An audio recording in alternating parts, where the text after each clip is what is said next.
Buenos días, profesor. Nosotros somos estudiantes de Hola, la buen día. carrera de Pedagogía de la UPN 153.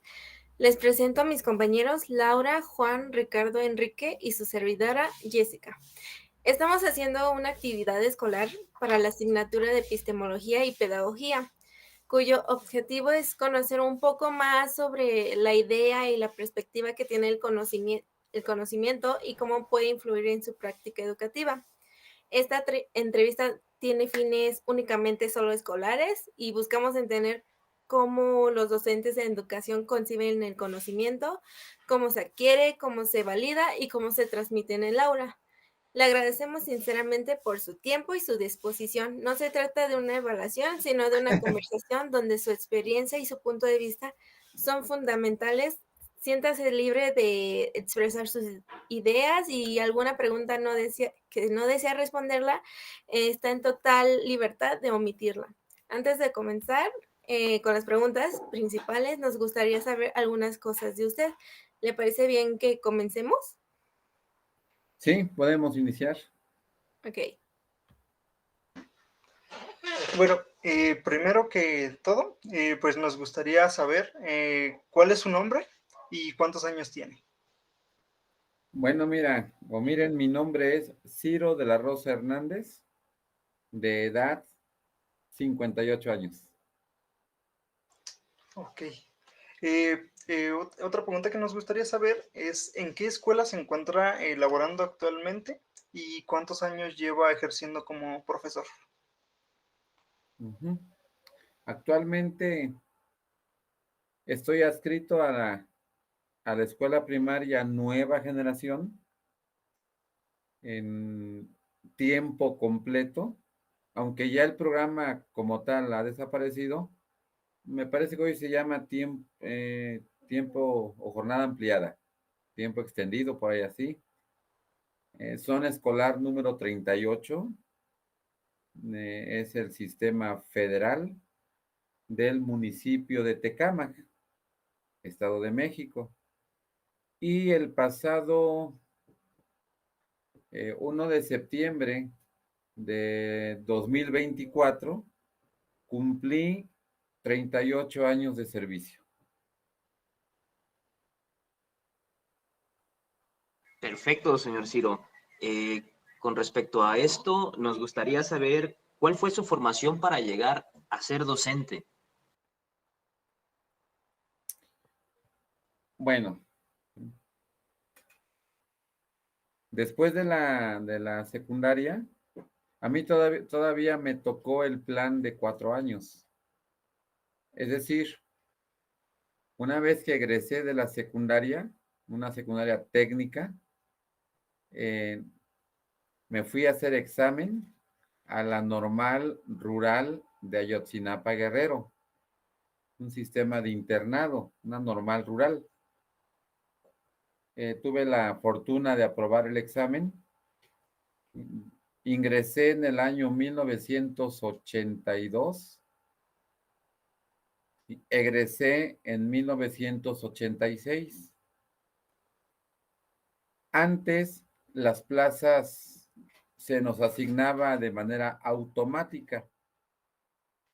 Es decir, una vez que egresábamos, ya la plaza estaba, digamos, el trabajo estaba garantizado. ¿Mm? De tal manera que egresé en junio de 1986. Ya para el mes de septiembre, sí, el 10, 12 de septiembre, me comunican, ¿sabes qué? Vete a recoger tu cheque porque ya está tu primera quincena, aún sin trabajar. Entonces, me asignaron, me asignaron la plaza en el estado de Guerrero. Está por regiones. A mí me tocó la región más pobre del estado, la región de la montaña, como por el mes de octubre, con un sexto grado. Sexto grado porque a los que llegábamos de nuevo ingreso, como es una zona, un lugar bilingüe, o sea, se habla tlapaneco. Entonces, a los maestros con mayor tiempo se les asignaban los grupos de primero a tercero, a cuarto. Y así empecé mi labor educativa, empezando en la Sierra de Guerrero. Estuve por allá 2 años, solicité mi cambio de estado y me asignaron, pues aquí en donde me encuentro, en el municipio de Tecámac. Intenté estudiar la UPN para seguir superándome. Fui nada más 3 sábados, 4. No quise sacrificar los sábados, yo me iba al estado de Morelos, en la época de juventud, sacrificar fiestas, pues lo que es la juventud, no, ya no me seguí en ese aspecto preparando, pero sí presumo de ser autodidacta un poquito. Me he preparado en cursos. Antes estaba la llamada carrera magisterial,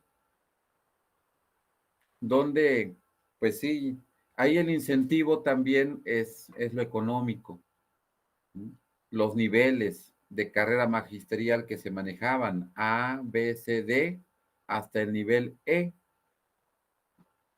Entonces me dediqué a estudiar, a acudir a cursos, a someterme a constantes evaluaciones, prácticamente era año con año, ¿sí? Lo que me ha permitido estar en un buen nivel en carrera magisterial, sí se refleja en lo económico y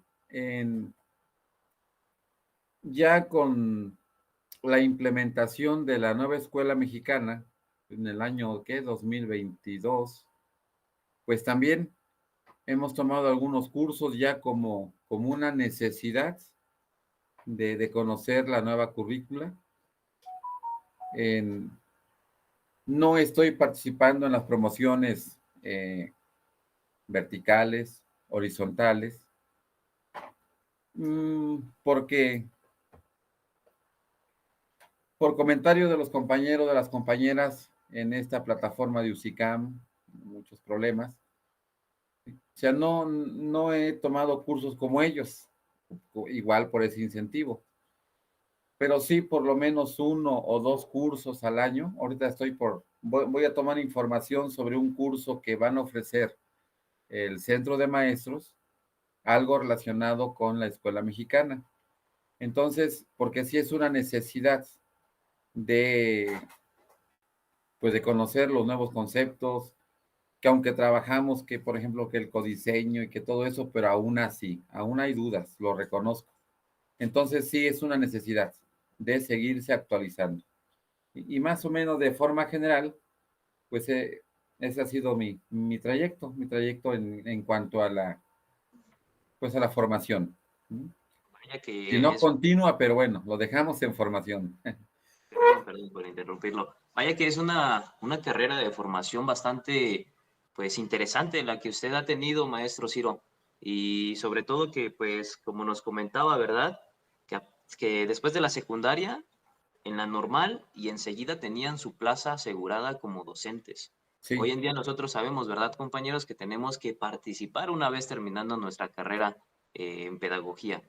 Vaya que antes las cosas se podría decir que eran un poco más fáciles, pero aún así, lo que nos ha comentado de toda esta formación, vaya que podemos entender que usted ha sido responsable y sobre todo sagaz o diestro al poder formarse para poder dar clases como se debe de hacer. Así es que no nos cabe duda que en su práctica educativa considero yo que es un buen docente.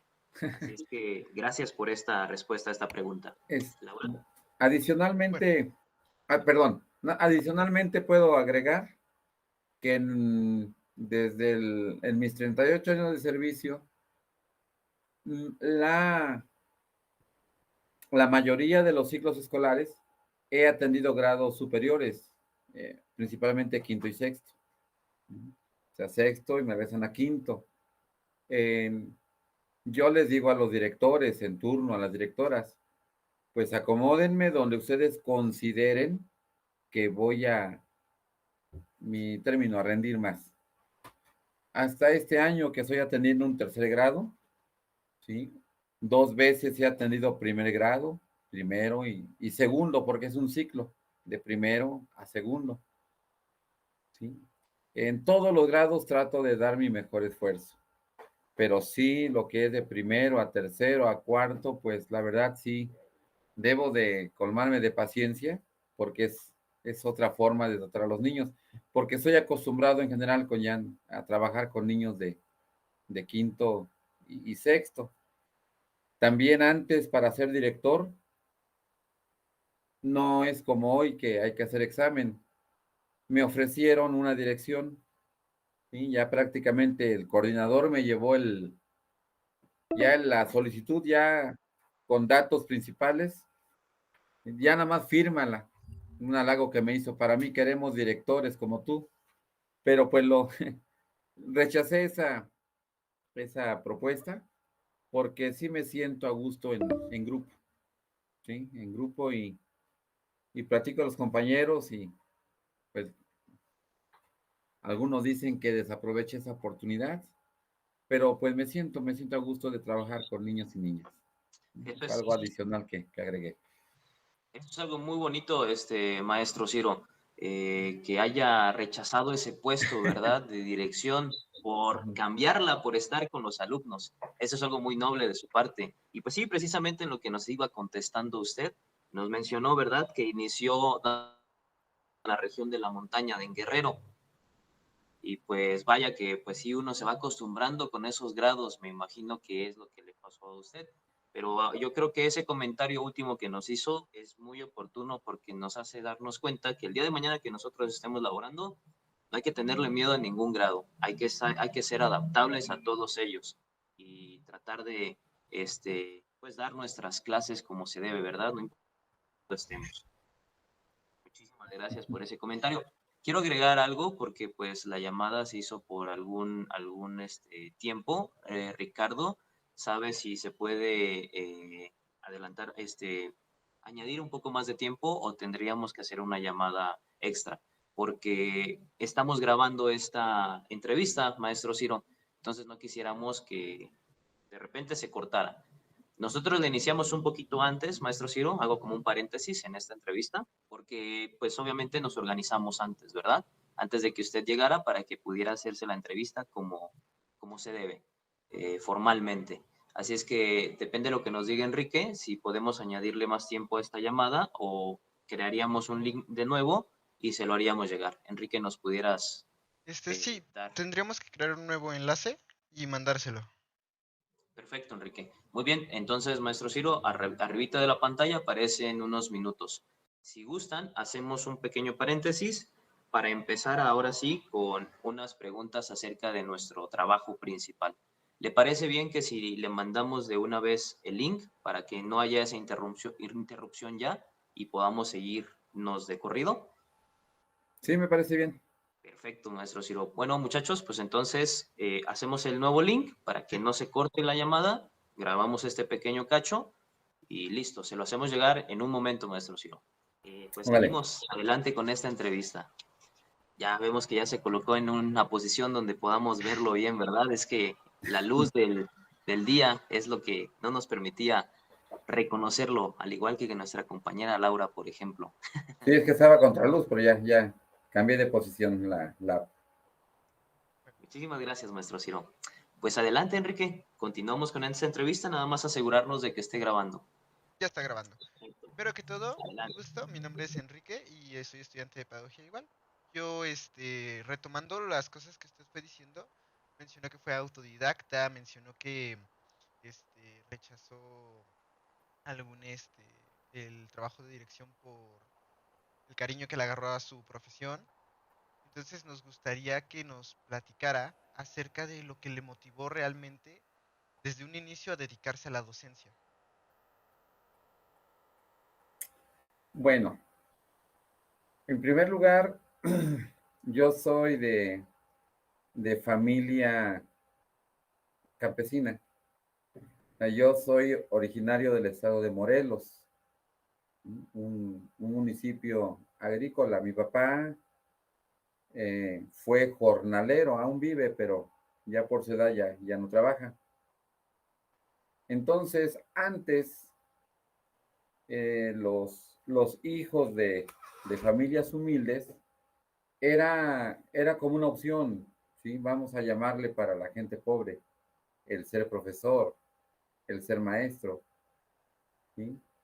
En realidad, y lo he comentado, yo no tenía un proyecto de vida establecido, ¿sí? O sea, conté con la guía de mi mamá, que aunque ella no tuvo la preparación, apenas terminó ella la primaria, pero fue una gran mujer que me supo guiar. Y ella ahí con los profesores del pueblo que habían estudiado precisamente en Ayotzinapa, se asesoró, o sea, ya no yo, ella me fue guiando, ¿sí? Y a mí, o sea, me fue inyectando, me fue inculcando esa idea de ser profesor. Y ya cuando empecé a estudiar, ya en mis primeras prácticas, ¿sí? Las llamadas prácticas ordinarias, me parece que a partir del tercer semestre, lo que es didáctica especial y práctica docente, era una asignatura. Mm, el ir a practicar a la zona de influencia, ¿sí? En las primarias aledañas, pues me empezó a gustar. Empecé a agarrarle cariño a esta profesión, ¿sí? Y desde ahí o sea, me empezó a gustar. ¿Eh? Pero así fue como, o sea, yo no tenía planeado. Si mi mamá hubiese dicho doctor, ingeniero, yo me dejé guiar. Me guió a la docencia, al magisterio, ingresé y me gustó.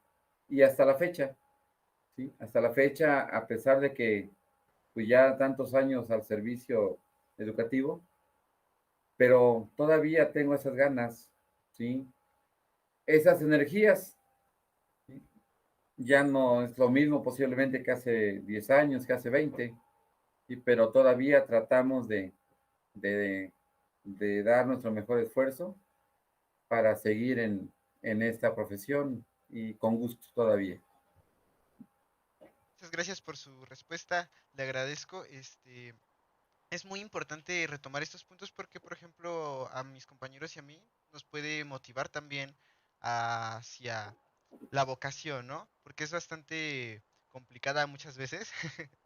¿Sí? En que es la profesión donde luego se agradece muy poco, ¿no? Porque se da mucho por los niños y a veces los niños no lo ven hasta después. Entonces, con todo lo que usted nos platica, por ejemplo, a mí me ayudó bastante porque creo que muchos estudiantes se sienten igual de esa manera y puede ayudar a identificarse y encontrarle una resignificación para la formación de muchos. Sí, sí, efectivamente, así es. Eh, Antes, o sea, la profesión de ser docente era valorada socialmente, pero a partir ¿qué sería? Del sexenio de Peña Nieto, cuando se empezó a denostar la profesión por, por la crítica del sistema educativo nacional, que a nivel mundial ocupa los últimos lugares. Ese gobierno se encargó pues de culpar al magisterio. Entonces, desde ahí la sociedad ya, o sea, se perdió ese valor que se tenía hacia el docente. Ya con los nuevos gobiernos esa es mi percepción, ¿eh?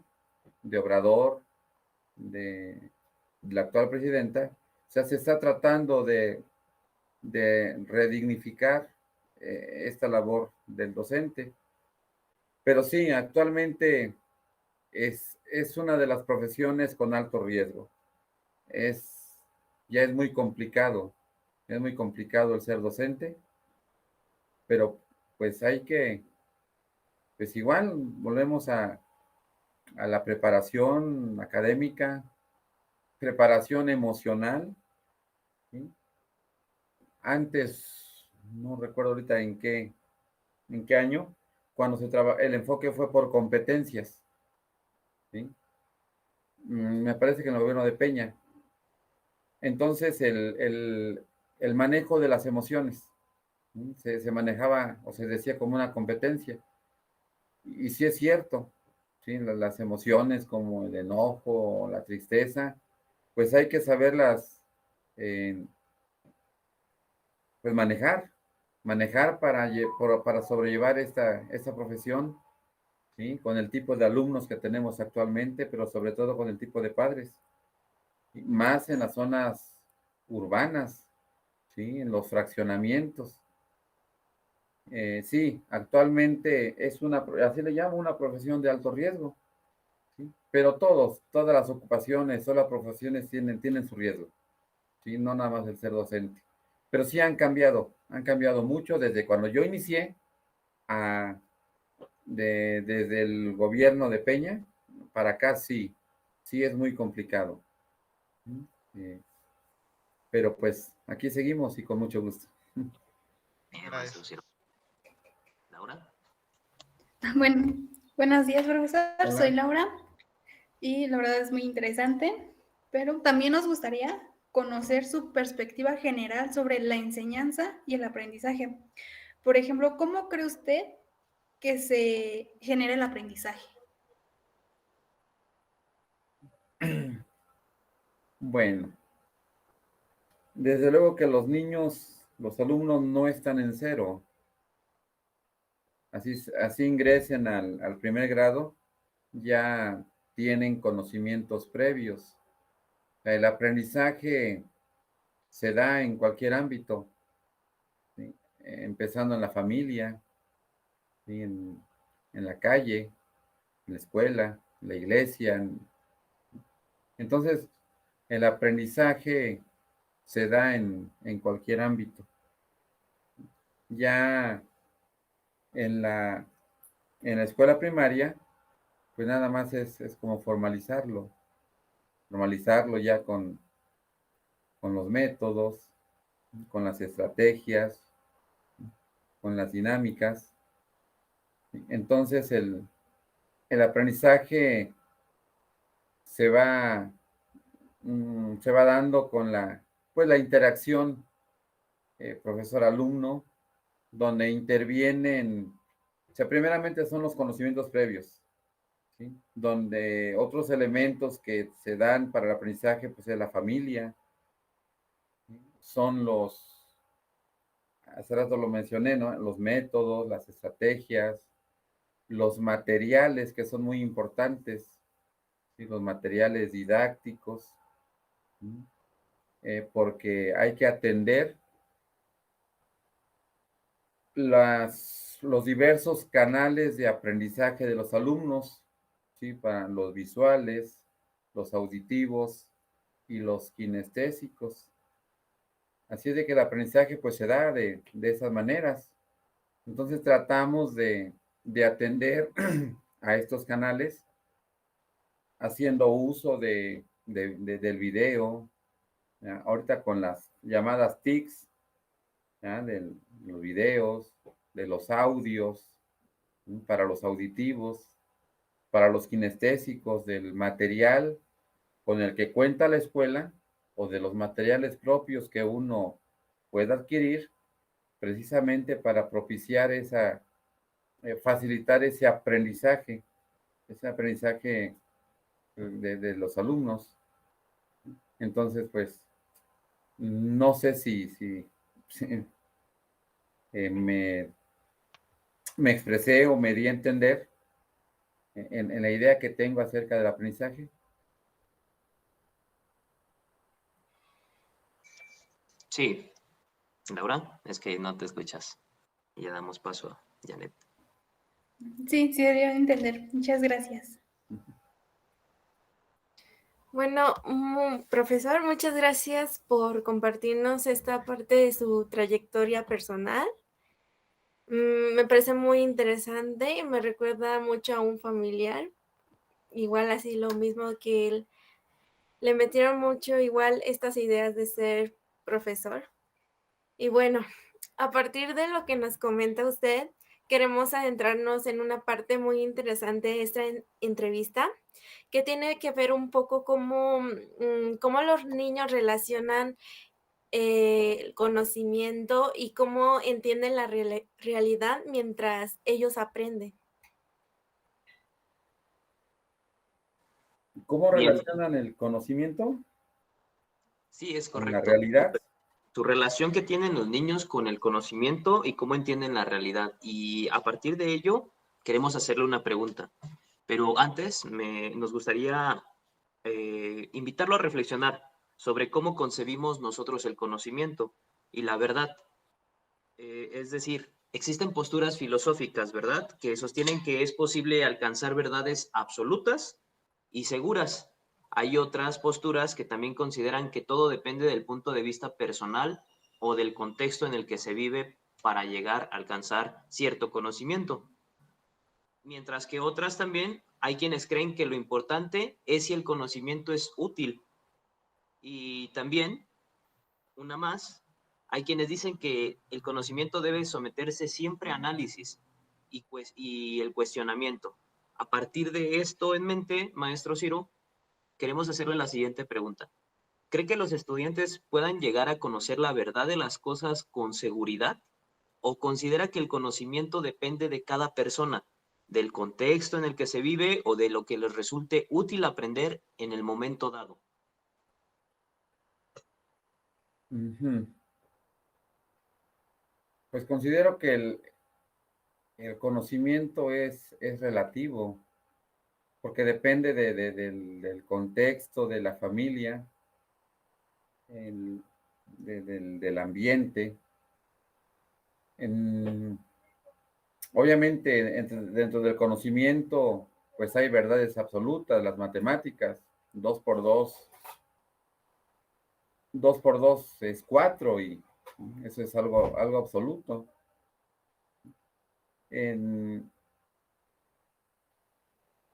en otros aspectos, el conocimiento, pues es variable, es bien muy complicado, ¿sí? Lo que es el conocimiento, lo que son las razones, aunque se dice que nada más hay una sola razón, pero hay personas que de acuerdo a sus posturas te dan su razón y la otra parte te da su razón. Entonces ahí tenemos dos razones y hay veces que de acuerdo a su contexto, eh, pues ahora sí que los dos tienen parte de esa razón. Entonces para mí el conocimiento puede variar de acuerdo a, te digo, al, al contexto. El,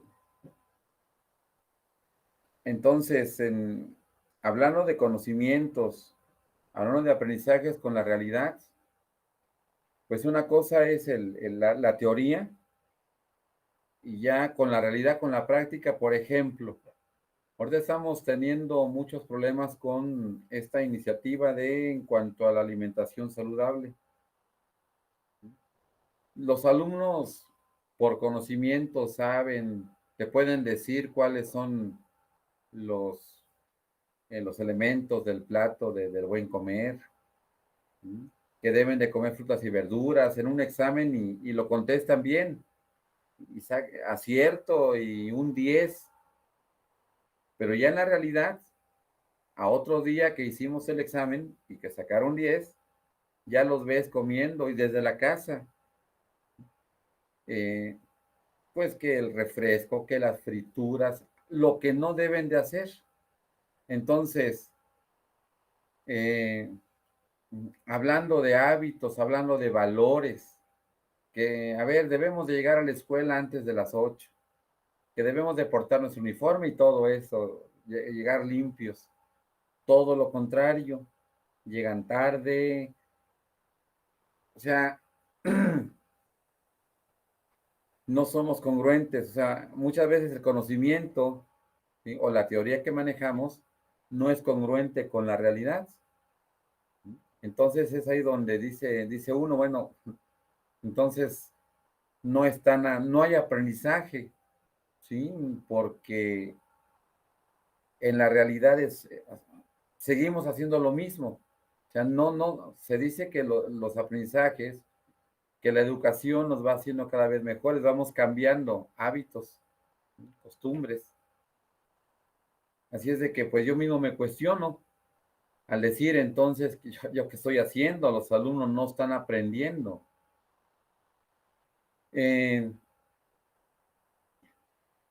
O hay veces que en la escuela, pues ahí está digamos, ahí está el aprendizaje, pero ¿qué pasa? Llegan a la casa, ¿sí? También, cuando dije que la familia influye en el aprendizaje, en los conocimientos, es por lo siguiente. En un ámbito familiar donde ahorita hay muchas familias desintegradas, muchas madres solteras y papás también,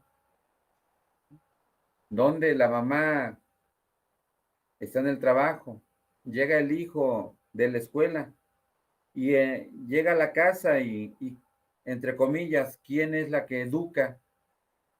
Antes era la televisión, pero ahora pues son las redes sociales, ahora son estos juegos en el Xbox donde para ir ganando me parece que tienen que ir superando retos como hay mucha violencia que ir matando y entonces que hoy vimos en la escuela, por ejemplo, un tema del campo formativo de lo humano, lo comunitario, lo que sea, de la violencia. ¿Sí? Y todo bien aprendido según. Pues llegan a la casa y como dije, quien educa, entre comillas, son las redes sociales. O sea, otro día llegan los alumnos ya, o sea, con agresiones, porque también, o sea, el contexto influye en el aprendizaje, en los conocimientos, en las familias, ¿sí? Violencia entre padres de familias, que se da, violencia entre hermanos. Entonces, muchas veces lo que se pretende hacer en la escuela, pero salen y yo veo, siento que se pierde. Entonces, para mí es muy complicado. Y se cuestiona uno, te digo, ¿qué estoy haciendo si los alumnos son igual? Si a veces no se ve ese cambio que debería de reflejarse o sea, porque la escuela educa, ¿sí? Da conocimientos, ¿sí? No los da, o sea, los propicia, se interactúa porque todos aprendemos de todos, pero pues muchas veces la realidad es otra. Así es, maestro Ciro. Vaya que pues muy interesante esto, ¿verdad? Que cómo es que los niños pueden llegar a conocer la verdad de las cosas. Y a mí, yo por lo que escuché, pues vaya que sí es relativo. Es relativo, ¿por qué? Porque como usted ya nos mencionó en su respuesta, les enseñan una cosa un día en la escuela, pero al otro día ya se les olvidó el plato del buen comer, por ejemplo, ¿verdad? Porque están comiendo chucherías. Entonces, depende de cada niño y cada uno tiene su forma de ver las cosas, ¿verdad? Y eso es lo que ellos, por lo cual usted considera que ellos pueden llegar a conocer las cosas dependiendo a sus gustos, a sus necesidades. Gracias por esa respuesta. Adelante, Enrique. Bueno, consiguiendo con esa parte, nos gustaría saber, por ejemplo, cuando un niño aprende algo nuevo, ¿usted cree que es importante que entienda cómo son realmente las cosas o que construya su propia forma de entenderlas, aunque pueda ser diferente? Que construya lo último, que construya su propia. Que construya su propia forma de entenderlas, aunque pueda ser diferente. Bueno, pues eso es lo que se le llama el constructivismo. O sea, que el conocimiento que los alumnos adquieran, que sea a través del ensayo-error. Sí, que los alumnos, el hecho de tener un error, dicen ellos un tache, o sea, que esos errores que tienen para construir su conocimiento, o sea, precisamente se le van a ir ayudando a ir construyendo su conocimiento, es lo que es el constructivismo. También es se nos recomienda mucho, y esto fue en el 92, la confrontación. Vamos, por ejemplo, un problema matemático que ahora está dentro del campo formativo de saberes y pensamiento científico. Antes eran las matemáticas. O sea que ellos se van dando cuenta y por sí mismos, ¿sí? Se van dando cuenta de que no nada más hay una forma de resolver una situación problemática. Si alguien lo resolvió con una suma, a lo mejor alguien lo hizo con la multiplicación, ¿sí? Que es la operación inversa a la suma, ¿sí? O con una división, o hay niños, hay niñas que con palitos, que con bolitas. Entonces, la confrontación precisamente es para que ellos se den cuenta que no nada más hay una forma de adquirir conocimiento, o sea, ellos adquirieron una forma, sí, la descubrieron y se sienten contentos, se sienten felices, ¿sí? Más cuando cuando en verdad hicieron un esfuerzo, el ponerles un 10, o sea, es su cara de felicidad, o sea, contagia. ¿Sí? Pero ya ha llegado el momento de decir, a ver, tú cómo le hiciste, a ver, tú, cuando se dan cuenta de que no nada más la forma en que ellos resolvieron una situación problemática es la única, que ya hay otras y a veces hasta más simplificadas, en lugar de hacer una suma larguísima, ¿sí? De sumar, por ejemplo, el, el 15, 10 veces, por ejemplo, a multiplicar 15 por 10, entonces eh, la llamada confrontación pues, les permite también socializar esos conocimientos y aprender de los demás. No sé si por ahí va la respuesta a la pregunta que me haces. Sí, sí, totalmente. Iba en esa trayectoria. Ujú, muchas gracias.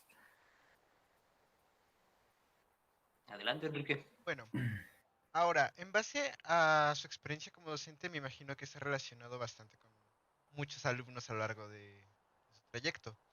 Usted, este, ¿podría platicarnos un poco acerca de cómo es que piensa que ellos van construyendo o si descubren el conocimiento? Más que todo, no como tal cómo lo van adquiriendo, sino si usted piensa que simplemente ellos van creando conocimiento o simplemente ya está ahí, o si es a través de lo que van conociendo. Ujú. Pues sí, ellos ya tienen conocimientos. ¿Sí? Y como dije hace rato, desde la familia, desde la calle, pero también construyen sus conocimientos. Y se da uno cuenta, la otra parte es mm, relacionado con la evaluación formativa, ¿sí? O simplemente en la cuestión cívica, lo vivencial, ¿sí? Lo observable. El, Me he dado cuenta de que los alumnos van construyendo o van adquiriendo un conocimiento, pues simplemente por el cambio de actitudes, ¿sí? Por su forma de ser, simplemente el tema del cuidado del medio ambiente, el tema o ya el contenido, el cuidado del medio ambiente, ¿sí? Entre otras cosas, por ejemplo, el que arranquen hojas de su cuaderno, el que la basura no la depositen en su lugar, en el bote correspondiente. O sea, en esas simplezas, por así llamarle, eh, que, el, que el niño al principio del año tiene su lugar sucio. Entonces, al transcurrir la primera semana de agosto, que iniciamos nuestro ciclo escolar, septiembre, octubre, ya como por el mes ya en esas alturas de marzo, de abril, ya se va viendo ciertos cambios en los alumnos, no en todos. El que ya mantienen su lugar limpio, el que ya cuidan su cuaderno, en cuestiones de hábitos, como el preocuparse por llegar, por ir limpios a la escuela, por llegar temprano. O sea, esas situaciones vivenciales, o sea, a primera vista, ¿sí? El que ya para resolver un problema que ya no sea de manera con la violencia física, sino que a través del diálogo. Entonces, de esa forma me doy cuenta que el alumno va adquiriendo conocimientos o va aprendiendo. Obviamente llevado de la mano de los libros de texto, la teoría que ahí se maneja, ¿sí? O sea, de las diversas actividades que se realizan en la escuela. Más ahora que ya con el enfoque de la nueva escuela mexicana, ¿sí? Que si bien es cierto, el niño sigue siendo el centro del aprendizaje, pero ahora ya se incluye a la comunidad, ¿sí? A los padres de familia. Entonces también eso nos ha permitido, digo, no con todos, pero ya con esa cercanía con la comunidad, ¿sí? Con los padres de familia, pues ya es un apoyo más para esos aprendizajes que los alumnos adquieren a veces por el mismo medio, ¿sí? O adquieren por ellos mismos a través del ensayo o del error y del acierto. Y esto es continuo, ese aprendizaje adquirido, ¿sí? O que ellos adquieren. Simplemente un paseo, la visita a un museo, ¿sí? Una excursión al mar. Hay niños que no conocían el mar.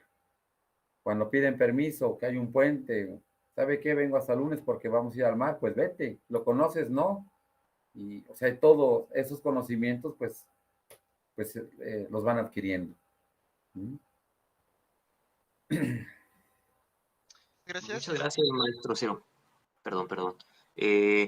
Para puntualizar simplemente esta pregunta que mi compañero Enrique le hizo, son tres puntos y queremos puntualizarla porque queremos ver en qué postura se encuentra. Por ejemplo, con respecto a la pregunta que ya nos respondió, hay algunos que piensan que el conocimiento ya existe y que solo hay que descubrirlo. Y el último ejemplo que nos dio, que los niños cuando visitan un museo o van a la playa, creo que esta se va más a este punto, que el conocimiento ya existe, solo hay que descubrirlo. Y otros creen que se construye en la mente del niño el conocimiento. Y hay otros que dicen que aparece cuando el niño lo experimenta. ¿En cuál de estas tres usted está más parado? ¿En cuál se identifica de estas? Bueno, me identifico con la primera y la última. Obviamente el conocimiento ya está, o sea, para mí.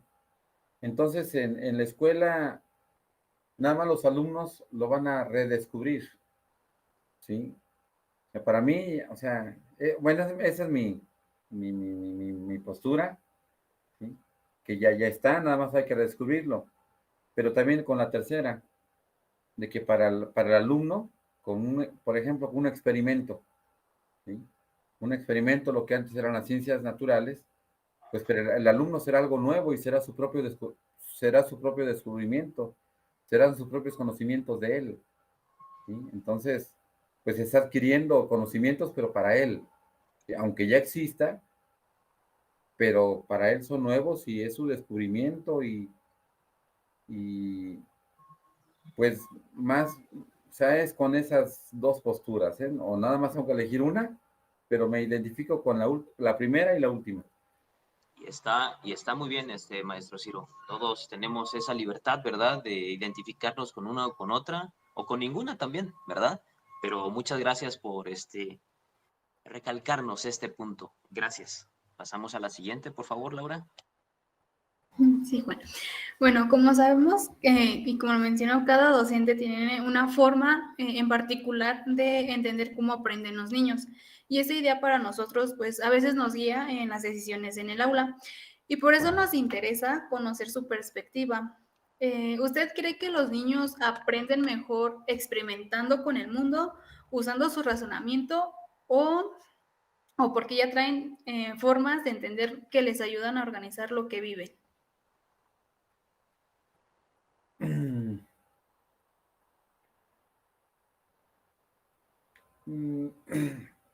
A ver, sí, otra vez, ¿me repites por favor el contexto?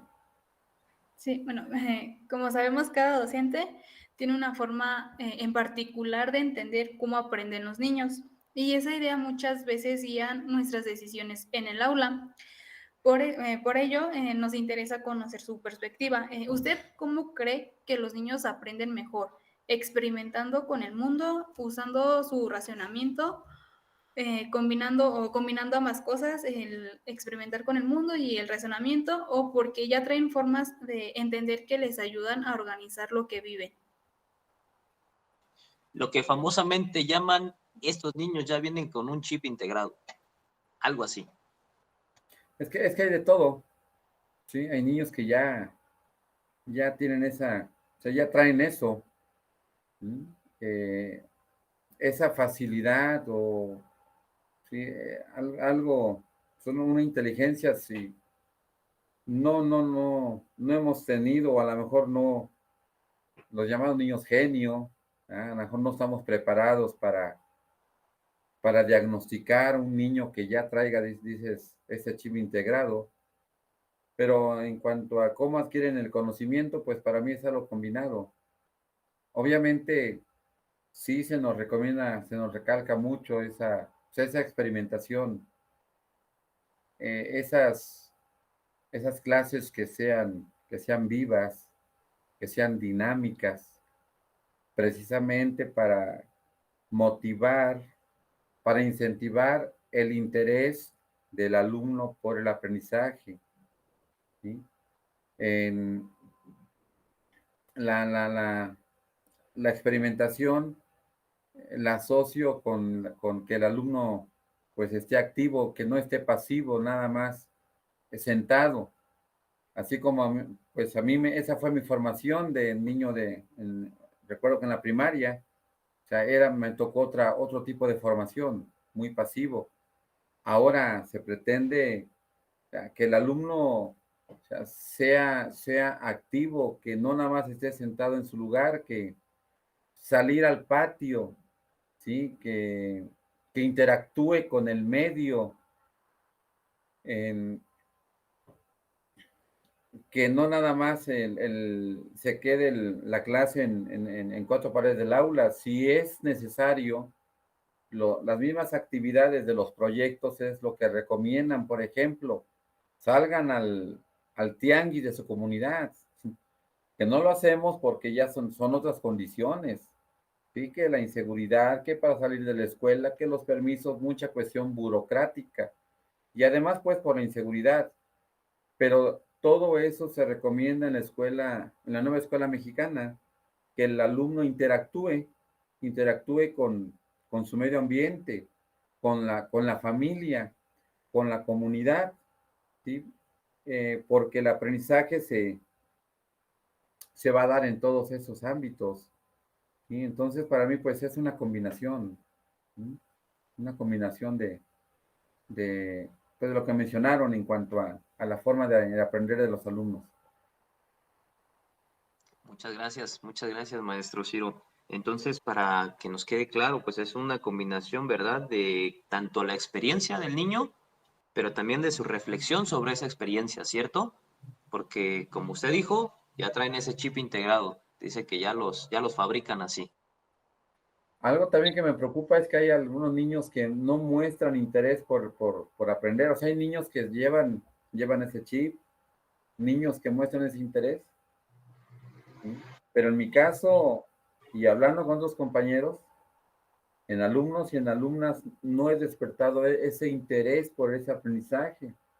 Se van a la escuela porque el papá o la mamá los manda, pero si por ellos fuera, o sea, su único interés, y ese es un reto que tenemos, o sea, el ir a la escuela es para ir a convivir con sus compañeros, con sus amigos, por ejemplo, por el juego. Sabemos que es un interés, el primer interés del niño es el juego, y que a través del juego también es el aprendizaje. De ahí las actividades lúdicas que muchos nos recomiendan. Pero hay niños que nada van a la escuela por jugar fútbol, ¿sí? Y hablando de despertar el interés de los alumnos por el aprendizaje, hay niños que en verdad de una les busco de una manera, de otra y de otra, y pues no he logrado despertar ese interés por el aprendizaje, ¿sí? Digo, hay de todo, en un grupo hay de todo, ¿eh? ¿Sí? Niños que van con toda la actitud, con toda la disposición de aprender, ¿sí? Pero también está lo opuesto. Exactamente. Y sobre todo, pues la diversidad que hay, ¿verdad? Considero que nuestra carrera, pues, nos ha estado enseñando que debemos de adaptarnos a los intereses de cada uno de los alumnos, ¿cierto? Porque, por ejemplo, esto que usted mencionaba, muchos nada más van a la escuela por jugar fútbol, otros para hacer amistades, pero quizá a lo mejor y hasta nos está faltando como docentes orientarlos, así como hizo Exacto, su madre con usted, ¿verdad? Para que a lo mejor y sea un buen futbolista. Y de hecho la nueva escuela mexicana habla de eso, de esa por diversidad ahí va, en exactamente. todos los alumnos. Entonces, con respecto a eso, me gustaría añadir una pregunta extra. Ya nos platicó un poquito de cómo es su percepción acerca de cómo los niños aprenden, pero ahora nos gustaría que nos dé un ejemplo de su práctica educativa, profesor Ciro. ¿Cómo es que usted enseña para que ellos lleguen a aprender, ahora sí, en su experiencia? ¿Cómo yo enseño? Para que ellos puedan adquirir el aprendizaje.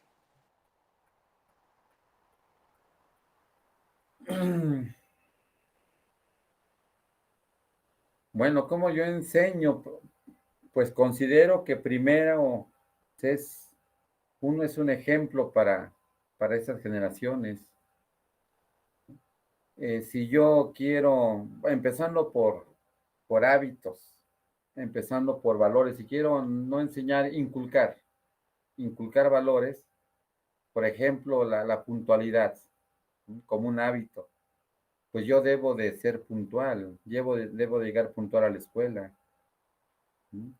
Si yo hablo de higiene personal, pues debo de llegar a la escuela presentable. Como es una escuela de jornada ampliada, tenemos el beneficio del comedor. Cuando hablamos, por ejemplo, de la higiene bucal y que es importante cepillarse los dientes, etcétera. Ándale, vamos a cepillarnos los dientes. Entonces yo debo ser el primero. Ahí está, ahí me tienes con mi cepillo y entonces para mí, o sea, primero es el ejemplo. Y pues tener esa disposición, o sea, el llegar a la escuela, pues a gusto, ¿sí? El tratar de contagiarlos en ese interés, ¿sí? El gusto,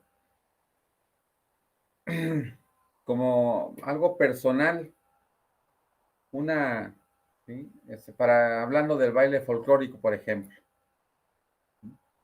eh, una niña de sexto grado, yo tengo tercero, pero la tuve de alumna en cuarto grado. Cuando tenemos, por ejemplo, algún evento en la escuela, un evento cívico-social, una participación de un baile folclórico con mi grupo o con los maestros, porque también en la escuela tengo asignada esa comisión, ¿sí? De ponerle un baile folclórico a los compañeros, ¿sí? Pues una niña ya se metió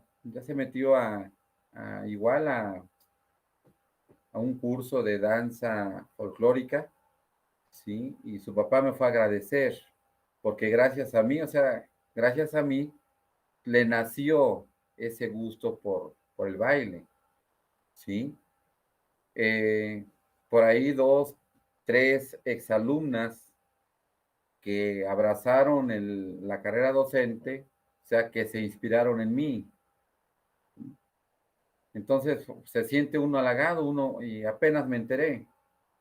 Y yo he tratado de buscar el por qué. Entonces he llegado a esa conclusión sin ser el mejor profesor, ¿eh? Porque, pues como todos, tengo carencias, sí, tengo defectos, ¿eh? Pero sí trato de, de ser constante, aunque tenemos derecho a faltar. Antes eran 9 días a la escuela, ahora me parece que son 15 o 16. Pues si falto a la escuela, no lo sé, 4 o 5 días en el año es mucho, ¿sí? También se presta debate, ¿no? Porque deja uno de hacer cosas por estar en la escuela.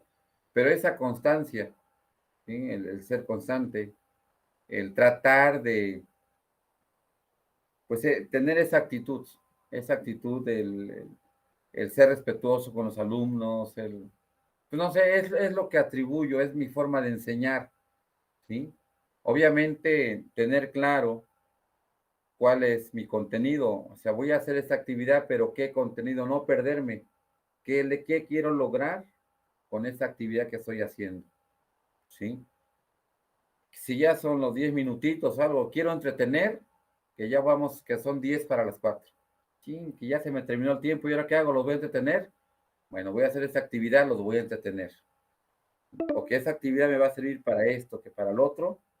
Entonces, pues, tener claro mi contenido, o hoy los llamados PDA, no perderme, ¿sí? O sea, digamos que de forma general es ¿sí? Cómo imparto el conocimiento, lo que, lo que voy a trabajar con ellos, o sea, tener claro hacia dónde voy, ¿sí? Hacia dónde voy, y por eso a veces me verán ahí repasando, porque tener presente mis PDA y mi contenido, mis PDA, principalmente, ¿sí? Entonces, Perfecto, perfecto, maestro Ciro. Pues sí, sí nos ha contestado a todas nuestras preguntas como nosotros nos esperábamos. Y pues vaya que esta última era para cerrar esta entrevista, ¿verdad? ¿Cómo es que usted se esfuerza por inculcar esos valores y esos hábitos en los niños? Y sobre todo, no saliéndose de su meta, su objetivo, sus aprendizajes a lograr en ellos, teniendo siempre en cuenta el objetivo que se espera. Así es que, ¿qué les parece si para finalizar esta entrevista damos paso a Janet para que finalice con esta?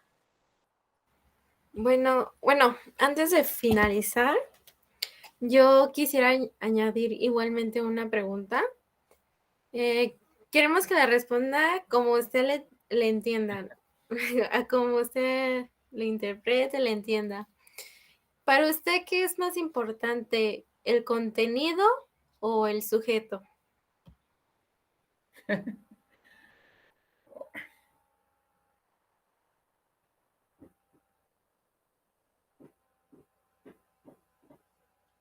es que a veces es el contenido, y a veces es el sujeto.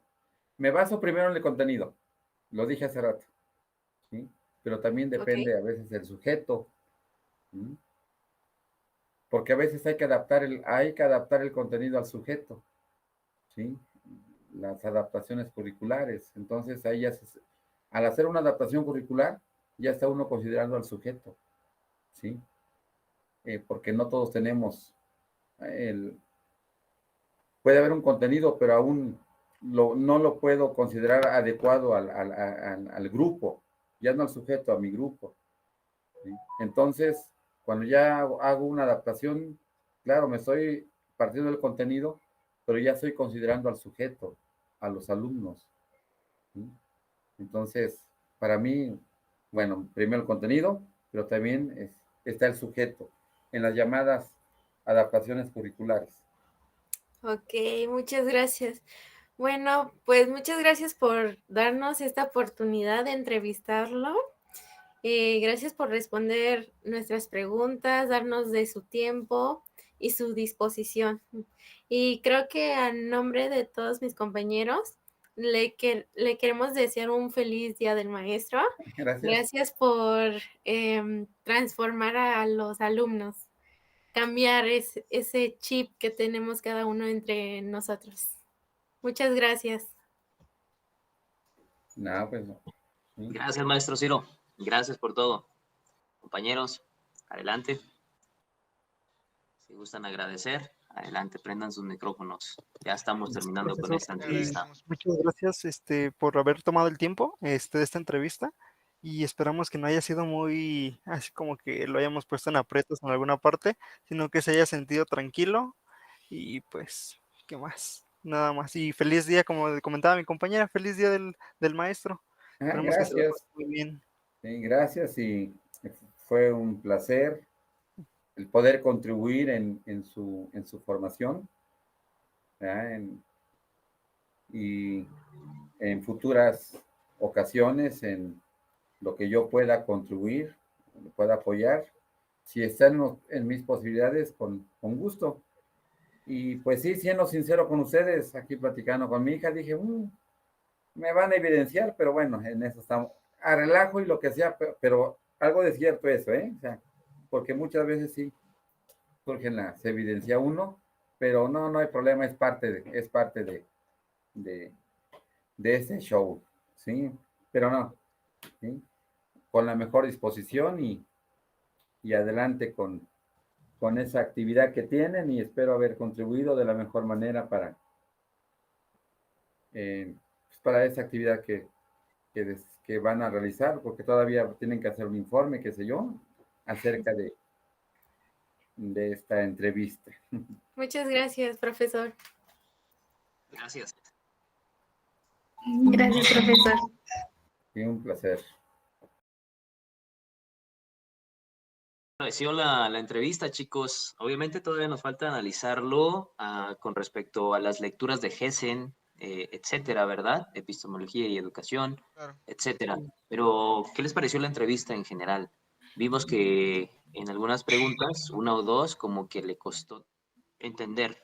Y es por eso que tuvimos que reformularlas. Estabas Sí, comentando algo, Enrique. Yo sentía que en el nivel ontológico, en la pregunta número 3 que le hicimos, siento que la pregunta no está formulada para que nos dé lo que estamos buscando como tal. Porque la pregunta es, ¿qué cree que los niños descubren? Conocimiento. ¿Cree que los niños descubren conocimiento que ya existen fuera de ellos, que los construyen desde su mente o que solo existen cuando los viven personalmente? Yo siento que para empezar está muy directa, entonces pone bastante a reflexionar al docente. Y la última pregunta que hicimos acerca de qué pensaba si era más importante el contenido, el sujeto ya nos dice bastante sobre cómo se relaciona el sujeto con el conocimiento.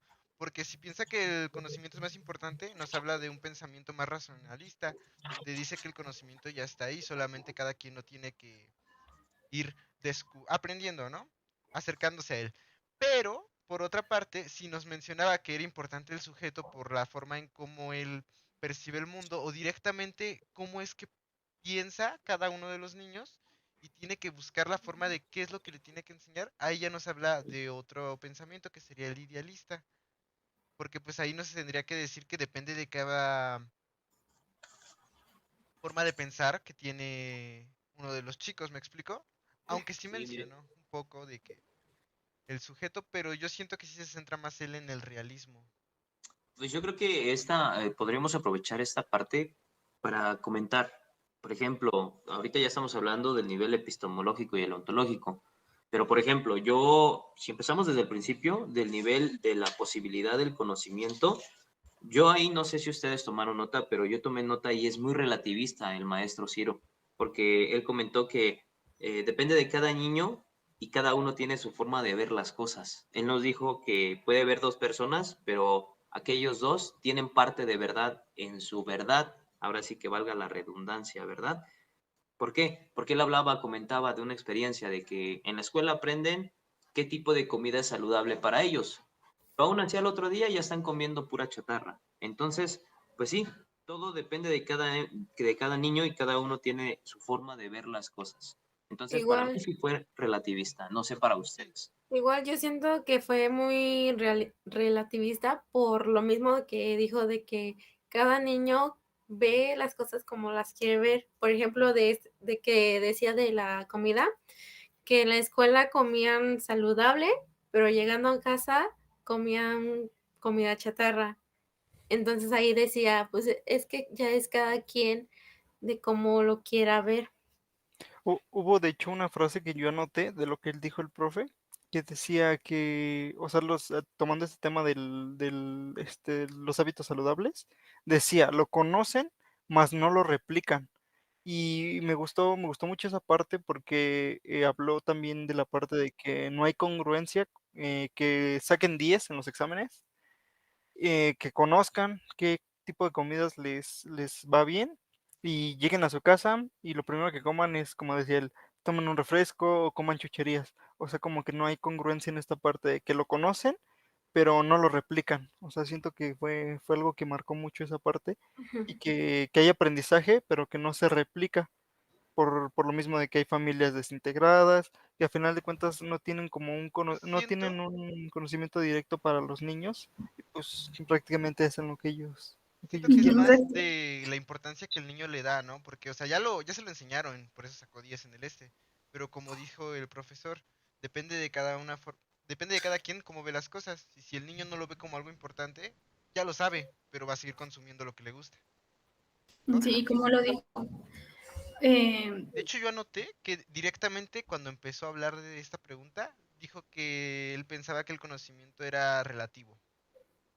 sí, de hecho mencionó eso. Directamente. Justo. Sí, aparte, reforzando eso, como lo dijo, a veces no hay una figura en casa que le dé como esa, ¿cómo se podría decir? Como que ese reforzamiento a lo aprendido en la escuela. O sea, él lo dijo, lo aprenden en casa, en la escuela, perdón, pero llegan a casa y quien educa y no es mamá o papá, sino las redes sociales. Entonces, como que también ahí se pierde ese aprendizaje adquirido. Claro. Y fíjense que es un poquito, al decir eso, yo también estuve como que tirándole al relativismo y al pragmatismo. ¿Por qué? Porque el pragmatismo habla de que lo importante es lo que le sirva para el sujeto, más que si es la verdad absoluta. Porque, por ejemplo, puede ser una verdad absoluta que el alimentarse sanamente va a beneficiar a tu salud, pero como dice el pragmatismo, si a ellos les sirve, porque a ellos les gusta más las chucherías, ¿cierto? Entonces yo realmente estaba como que mientras escuchaba su respuesta, sí, obviamente, principalmente fue relativismo, pero también un poquito en el pragmatismo estaba como que rayando, pero yo sí considero que en este primer nivel es relativista y si están de acuerdo ustedes, lo ponemos en el nivel relativismo. Totalmente de Sí. acuerdo. Adelante, Janet. Sí. Igual, totalmente, porque, pues al principio, luego lo dijo, que cada quien pensaba como quisieran, y ya fue dando los puntos de las chucherías, las redes sociales, los papás. Entonces yo igual me quedo en relativismo. Bien, perfecto. Pues continuando ahora, compañeros, con el análisis epistemológico de la entrevista que tuvimos esta mañana, podemos ver en pantalla un diagrama de cebolla, el cual vienen con 6 niveles. Nosotros analizaremos del 1 al 4, que son el primero, el supuesto sobre la posibilidad de conocimiento, el supuesto preontológico, que es el nivel 2, el supuesto ontológico, que corresponde al nivel 3, y el supuesto epistemológico, que corresponde al nivel 4. Nosotros vamos a analizar este diagrama de cebolla para fundamentar nosotros qué postura epistemológica se encuentra al docente que entrevistamos. En este caso fue al maestro Ciro de la Rosa Hernández, de 58 años. Así es que, ¿qué les parece si empezamos con el primer nivel? Yo comento, de hecho, como estuvimos hablando hace un momento, comentamos que nosotros estamos de acuerdo que el profesor es relativista, porque según Epistemología y Educación en su página 92, menciona que el subjetivismo y el relativismo, según ellos, hay una verdad, pero esta verdad tiene una validez limitada y no hay ninguna verdad universalmente válida. Él nos comentaba que nos platicó acerca de su práctica docente. Nos hizo ver que en la escuela pueden estar hablando del plato del buen comer y sobre de tener una buena alimentación, cómo esto beneficia a su cuerpo, pero que los niños al otro día ya pueden estar comiendo chucherías. Es por eso que en esta misma página en 92 de Epistemología de Educación, dice que mientras el subjetivismo afirma que el conocimiento humano depende de factores que residen en el sujeto cognoscente, el relativismo pone especial énfasis en la dependencia de todo conocimiento humano respecto de factores externos, y aquí se mencionan como tales, contempla principalmente la influencia del medio y el espíritu del tiempo, la pertenencia a un determinado círculo cultural y aquellos elementos que en él se contienen. Así es que nosotros sabemos que quizá aquí en México estamos en los lugares de arriba de mayor índice de obesidad, quizá que en otros países. Eso es un ejemplo. Entonces, dependiendo del medio donde viva el niño o dependiendo del círculo cultural, es por eso que depende de cada uno, es como tiene su forma de ver las cosas. Y él nos lo contestó de esta manera. Así es que, primero en este nivel epistemológico, en el supuesto del conocimiento, nosotros llegamos a la conclusión de que es relativista. Así es que ahora analicemos el segundo nivel preontológico, Richie. ¿Ustedes qué opinan, compañeros? Yo opino que es objetivista. Porque, Pues bueno, dale. porque el objetivismo tiene como primera idea principal que el objeto determina al sujeto, es decir, que la realidad podemos decir que ya está aquí, cada objeto tiene sus propiedades y nosotros lo que hacemos es acercarnos a conocerlas o verlas. ¿Me explico? Esto lo dice en la página 46 del libro de Teoría del Conocimiento de Hayes. También, por otra parte, más adelante, el maestro menciona muchas cosas que lo llevan hacia una tendencia hacia el realismo o el fenomenalismo, hacia un enfoque fenomenalista, por lo cual yo pienso que se va más hacia lo objetivo, porque ambos tienen una idea donde el mundo ya está aquí, independientemente del sujeto, el mundo está existiendo y tiene sus características y posibilidades. ¿Qué opinas, Ricardo? En esta parte yo difiero porque el profesor nos comentaba, estaba retomando el tema de la alimentación. Entonces, como el subjetivismo dice, se responde al conocimiento que se forma a partir de lo que el niño interpreta o siente o comprende del mundo. Una parte importante que nos decía el profesor es que decía que los niños eran constructores de su conocimiento, eran autodidactas. Y hay una cita en Epistemología y Conocimiento que dice que el subjetivismo sostiene que el valor el valor se debe a la existencia, al sentido o la validez de las reacciones, ya sean fisiológicas o psicológicas del sujeto que la valora. A diferencia del objetivismo, el subjetivismo sostiene que el sujeto es esencial o imprescindible en toda valoración, pues si no existe un sujeto encargado de valorar las cosas, el valor no es posible. En lugar de decir, como el objetivismo, que los valores son en sí y por sí, el subjetivismo dirá que los valores son para mí, que solo son para mí. Esto lo dice Escobar y Albarrán en la página 58. Y creo yo que el profesor se quedaba en la postura subjetivista, porque él nos comentaba esa parte de que deberían darle la oportunidad a los jóvenes de crear su propio conocimiento, porque él decía que normalmente tenía jóvenes de sexto y de quinto grado, Entonces, él daba su postura diciendo que los alumnos debían de construir su conocimiento a partir de lo que ellos interpretaban, porque a final de cuentas, una parte importante que también dijo era que la mayoría de ellos decían que era a través del ensayo y error que aprendían.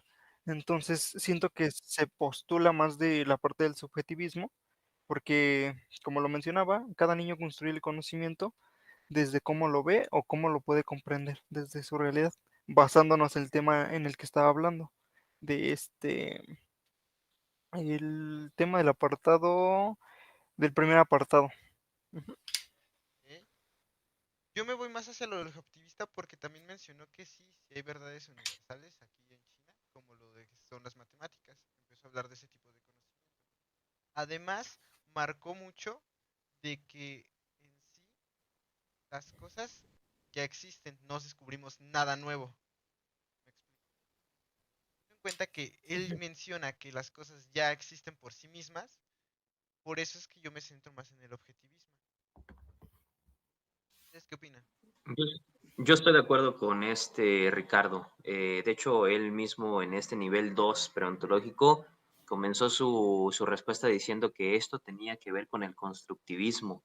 Y obviamente cada niño construye el conocimiento desde cómo vive y entiende la realidad. De hecho, hay una cita en epistemología y educación en la página 138 y 139. Dice, en último término, el conocimiento se presenta fundado en un sujeto que no es de índole metafísica, sino puramente lógica, y se caracteriza como una conciencia en general, entendiéndose con ello el conjunto de leyes y conceptos supremos del conocimiento. Y noten, por estos medios, la conciencia cognoscente, que es el sujeto, define los objetos al utilizarlos como medios. Esta determinación se manifiesta como una producción del objeto. No existen objetos independientes de la conciencia, sino que todos los objetos son productos del pensamiento. Y obviamente, ¿quién piensa? El sujeto. Por eso yo estoy de acuerdo con Ricardo al decir que para mí este docente es subjetivista. No sé ustedes qué opinen, chicas. Yo también estoy de acuerdo con Ricardo que en este apartado es subjetivo.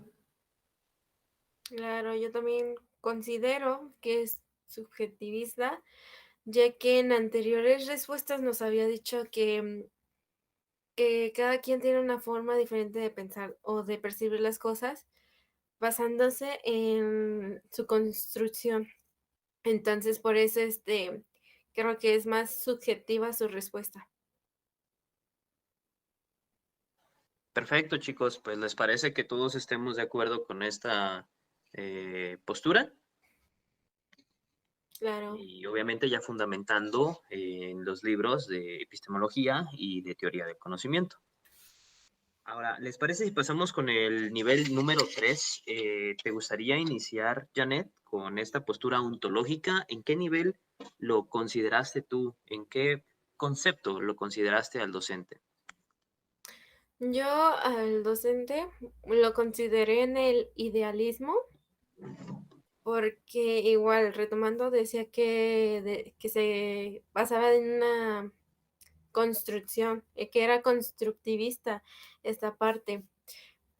Por ejemplo, el idealismo se refiere a él que el niño construye el conocimiento desde su mente o idea, depende del pensamiento. Y en teoría del conocimiento de Gessen, en la página 53, nos dice que el idealismo, llamado subjetivo o psicológico, toda realidad está encerrada, según él, en la conciencia del sujeto. Las cosas no son nada más que contenidos de la conciencia.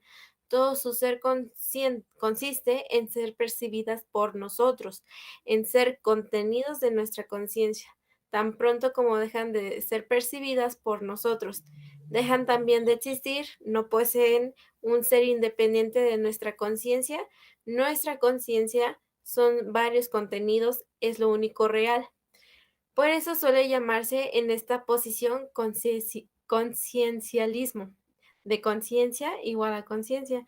Un representante clásico de esta posición es el filósofo inglés Berkeley. Esto lo dice en Teoría del Conocimiento, GSM, página 53. Y yo por eso lo considero idealismo, porque es un idealismo subjetivista, por lo mismo que el profesor nos venía diciendo de que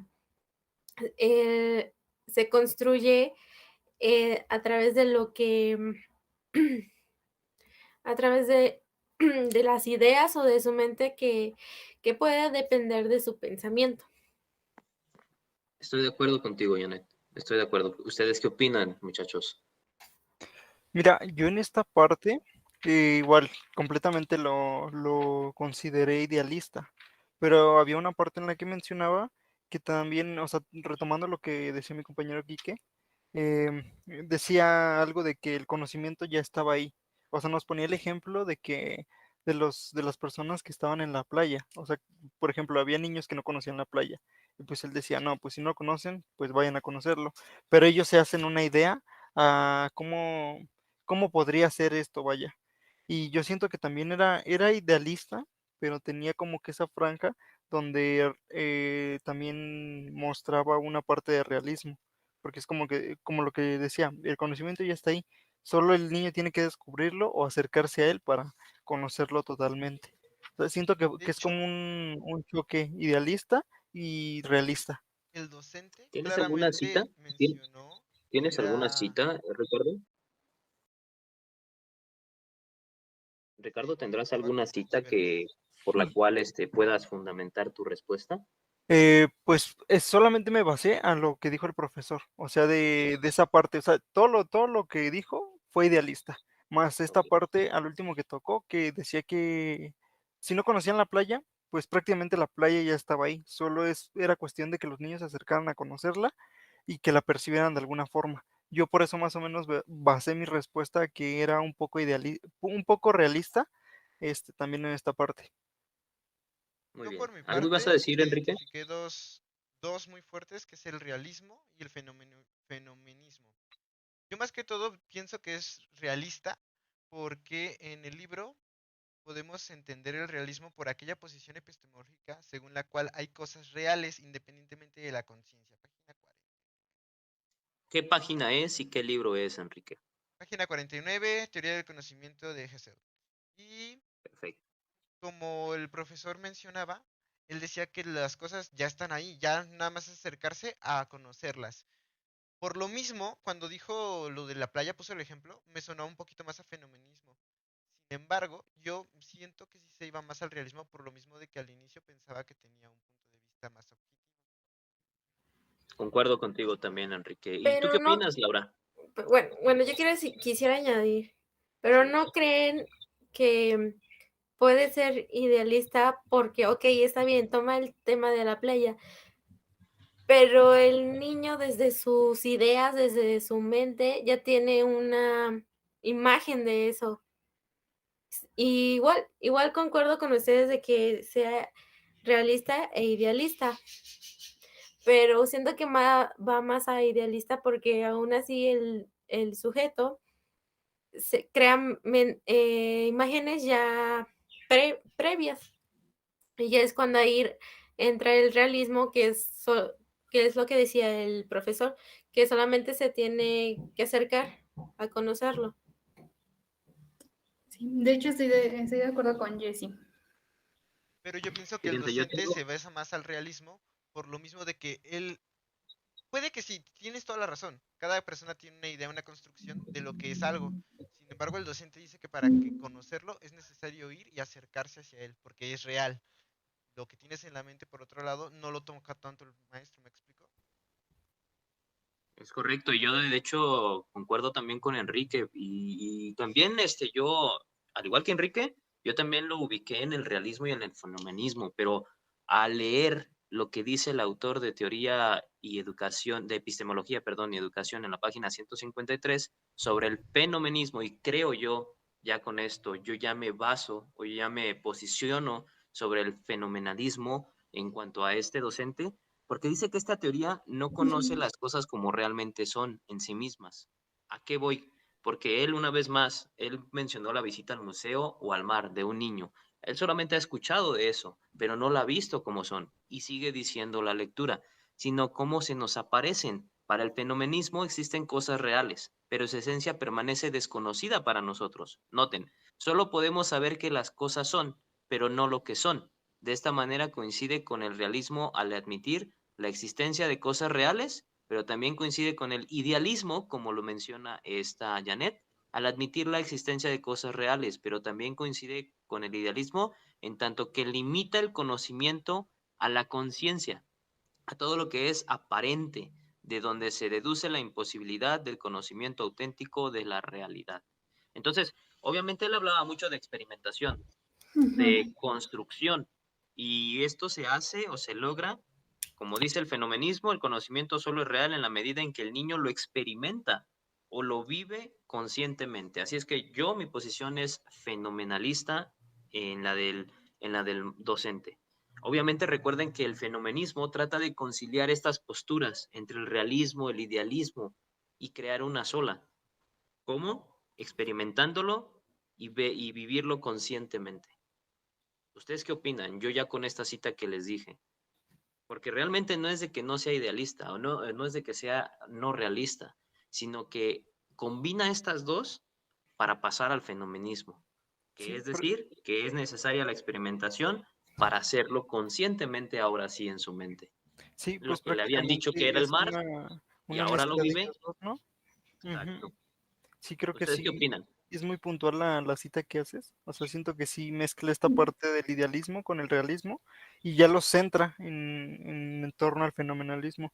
Entonces creo que sí me inclinaré un poquito más a esta parte. Exactamente. Fíjense, una vez más en esta, para que quede claro, para quienes todavía no les quede muy claro y digan, no, yo sigo sintiendo que es idealista, una vez más en el libro de Epistemología y Educación, en la misma página 153, hablando del fenomenalismo, dice, por lo que se refiere a la esencia del conocimiento, se enfrentan, pero tanto respecto del origen como de la esencia del conocimiento se han dado intentos para reconciliar a los adversarios. Y así encontramos nuevamente a Kant, quien intentó una mediación entre el realismo y el idealismo, lo mismo que entre el racionalismo y el empirismo, donde su filosofía se presenta como un apriorismo o trascendentalismo, pero como una mediación entre el idealismo y el realismo. Se presenta como un fenomenalismo. ¿Notaron, muchachas? Quienes todavía, por ejemplo, Janet, que cree que es idealista totalmente, realmente no estamos descartando el idealismo, ni tampoco el realismo, como Enrique también se dio cuenta que estaba rayando en esta postura, sino que el fenomenalismo es la que concilia esas dos. Así es que Richie y yo creo que estamos en el fenomenalismo, pero ¿ustedes qué Totalmente. opinan, Ricardo, Laura, Janet? ¿Lo dejamos en el fenomenalismo o aún siguen en su postura? Yo Ya sigo en son mi las chicas. postura. Perfecto, muy, muy respetable. ¿Tú qué opinas, Laura?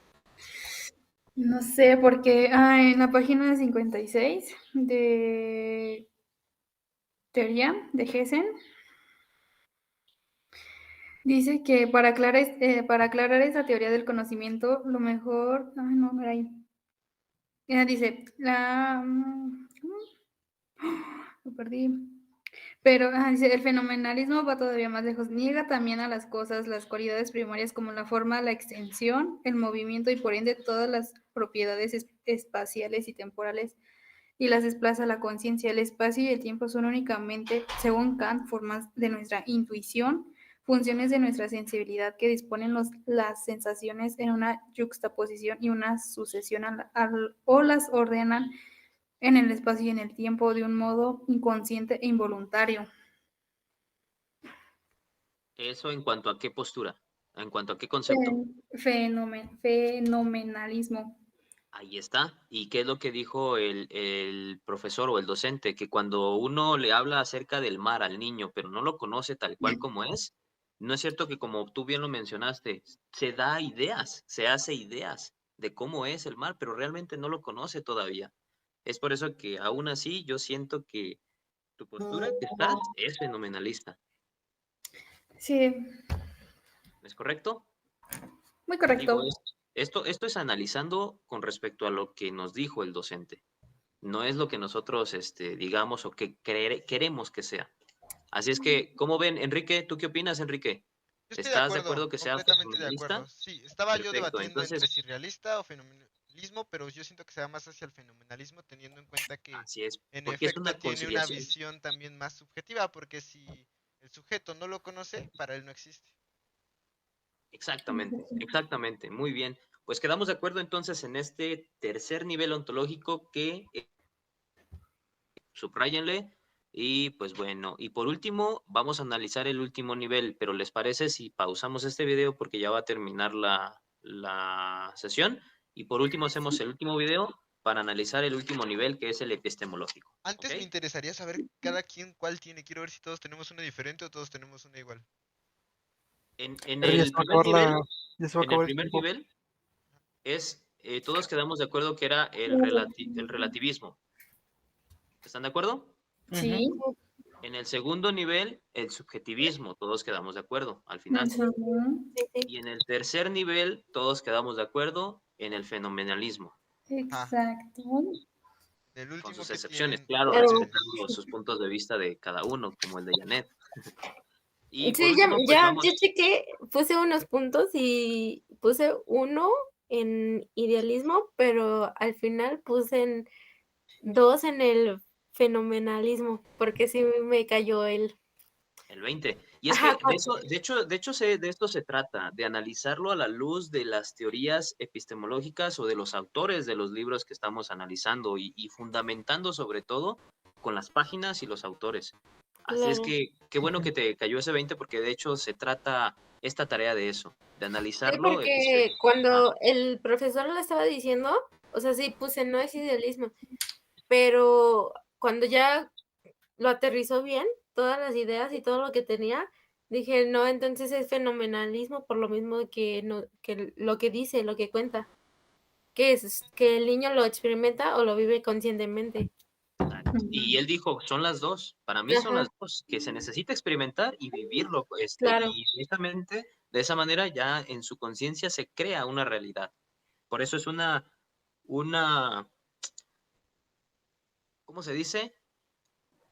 Conciliación a Ujú. estas dos posturas. Bien, perfecto. Y para terminar este análisis epistemológico de estos 4 niveles del supuesto sobre la posibilidad del conocimiento, nos dirigimos al último, que es el epistemológico. ¿Ustedes qué opinan, compañeros? ¿Alguien pudo identificar en qué postura se encuentra el docente? En la postura intelectualista. Yo lo pude percibir así.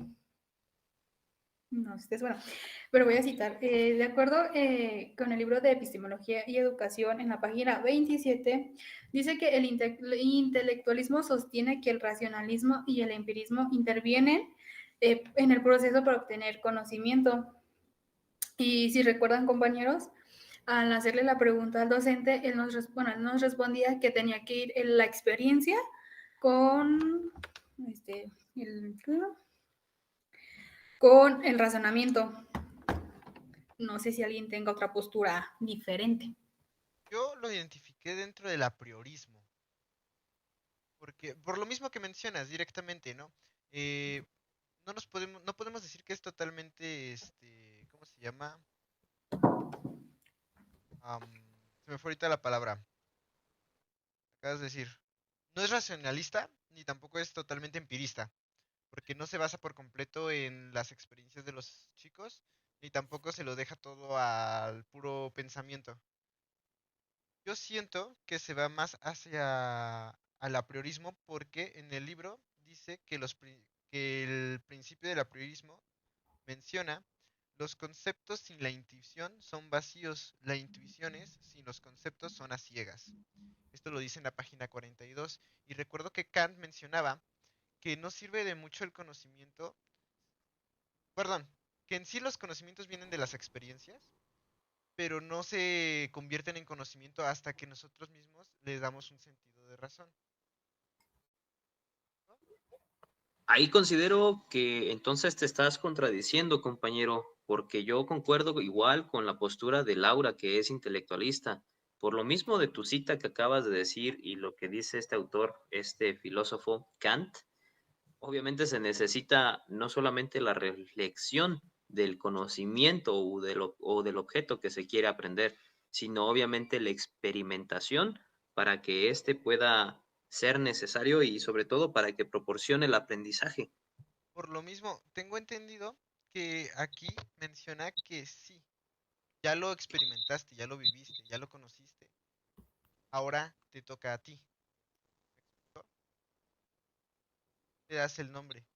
Algo así mencionaba Kant. Ricardo, Ok, ¿tú qué opinas? alguien más tiene Pero alguna? sería esa parte, ¿no? O sea, porque yo siento que también se contradice, porque como bien sabemos, el intelectualismo decía que se necesitaba la experiencia, experimentar, pero también pensar o reflexionar sobre eso. Entonces siento que ahí es donde tú estás cayendo como en esta repetición. Y yo siento que sí se pegaba más al intelectualismo, o sea, porque hablaba de esta parte del profesor. En toda la entrevista, nos habló de que necesitaba experimentar el alumno, construir su conocimiento, pero también necesitaba reflexionar lo que estaba haciendo, o sea, sobre lo que estaba haciendo, si era correcto o a lo mejor no tan correcto. Siento yo que esa parte se apegaba más al intelectualismo. ¿Tendrás alguna cita, compañero, que pueda, pues, Tengo oh, una cita que, bueno, está corta. Dice, el intelectualismo, la experiencia y el pensamiento forman juntamente la base del conocimiento humano. Esto lo decía Escobar y Albarrán en el libro de epistemología y metodología. Por eso yo siento que esta es una parte que va en conjunto, o sea que no se separa. muy bien. ¿Tú qué opinas, Janet? Yo igual me quedo en intelectualismo, porque en la página 90 me parece, no, 124 de epistemología y educación, nos dice que el intelectualismo sostiene que existen juicios lógicamente necesarios y universalmente válidos, que se establecen sobre la base no solamente de objetos ideales, lo que también es admitido por el empirismo, sino también sobre otros objetos reales. Y me quedo igual en intelectualismo, porque el profesor decía que ahora que los niños de ahora traen como un chip nuevo de todo esto. Entonces, sí, yo realmente me quedo en el intelectualismo, la verdad. Yo O sea, no, porque también como que hace esa diferenciación. O sea, realmente el niño lo piensa y dice, ¿esto realmente para qué? O sea, ya lo entiendo. Ahora, ¿lo voy a utilizar? ¿No lo voy a utilizar? ¿Me sirve o no me sirve? Porque tú mencionas lo del realismo. Y en la página 42 menciona que el realismo se acerca más al empirismo. El apriorismo, por el contrario, se acerca más al racionalismo. Y en vez de hacer una derivación de la experiencia hacia la razón, lo que hace el apriorismo es directamente mencionar que cuando lo estamos aprendiendo nosotros mismos lo racionalizamos. De ahí que los niños no puedan, o sea, ya adquirieron el conocimiento en los exámenes, por ejemplo, de lo del bien comer, pero ya lo razonaron y lo pensaron y dijeron, ok, pero a mí me gusta esto. Pero es que, bueno, el profesor decía, creo que tocó algo de las redes sociales o algo así. Él decía que justamente en lo que dice el intelectualismo, que solo va a ser usado para lo que ellos crean que sea necesario para ellos. Por eso les digo que yo me quedo en intelectualismo. Y vuelvo a decir, eh, igual dices lo de idealismo, no, realmente yo no toqué esa parte, nada más dije que era, que también estaba admitido por el empirismo. Y en esa parte creo que el profesor dijo algo que ellos nada más utilizaban estas cosas porque ellos creían ser necesarias para ellos. Por esto mismo, el intelectualismo recalca, bueno, afirma que igualmente solo es de que existen juicios lógicamente necesarios y universalmente válidos, o sea, lo que sea necesario para ellos. Y de hecho, fíjense, una vez más, no sé si se están dando cuenta, pero el intelectualismo, una vez más, no es que rechace una u otra, sino que una vez más las concilia. ¿Por qué digo esto? Porque en Epistemología y Educación, en la página 124, acerca de esta postura intelectualista o de este concepto, menciona aquí. Dice, como ya se ha abordado, el racionalismo apunta que es el pensamiento la causa y fundamento del conocimiento. Por su parte, el empirismo afirma que éste surge o se crea a través de la experiencia. Desde su visión, el intelectualismo sostiene que ambas posturas intervienen en el proceso para obtener conocimiento. Como el racionalismo como el racionalismo, el intelectualismo sostiene que existen juicios lógicamente necesarios, universalmente válidos, que se establecen sobre la base. Y ahí hago un paréntesis. Recuerdan que el profesor nos dijo que el conocimiento o cómo aprenden los niños viene desde su casa, desde lo que les enseñan en su casa. Por eso dice, existen juicios lógicamente necesarios y universalmente válidos. Por ejemplo, el no robar, ¿verdad? Obviamente Ujú. los niños van con ese chip, se podría decir, o el matar es malo. Nosotros sabemos que el matar, pues es completamente universal para todos, no es bueno el matar. Y por eso sigue diciendo que se establecen sobre la base no solamente de objetos ideales, lo que también es admitido por el empirismo, sino también sobre objetos reales. Bueno, en la página 124 de Epistemología de la Educación, que dice que para tener más claros los conocimientos construidos por Gessen se hace la siguiente referencia teórica.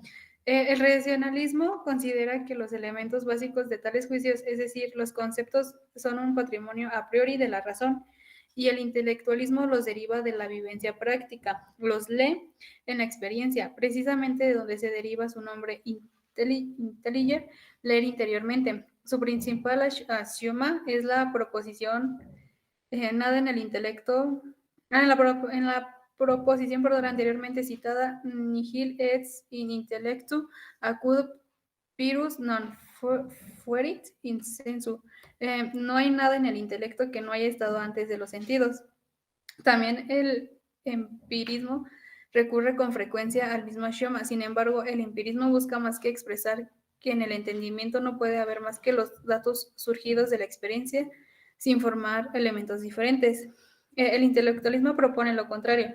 Además de las representaciones intuitivas, sensibles, existen los conceptos mismos que no proceden de la intuición, pero son contenidos de la conciencia y son correlativos a las imágenes de manera genética, pues se producen por la experiencia. De este modo, la experiencia y el pensamiento juntos forman la base del conocimiento humano.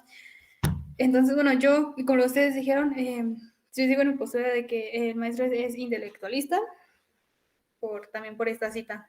Y esa cita es muy clave, Laura, es muy clave la que acabas de leer, porque sí, precisamente no sé si recuerdan la pregunta que le hicimos en este nivel para identificarlo.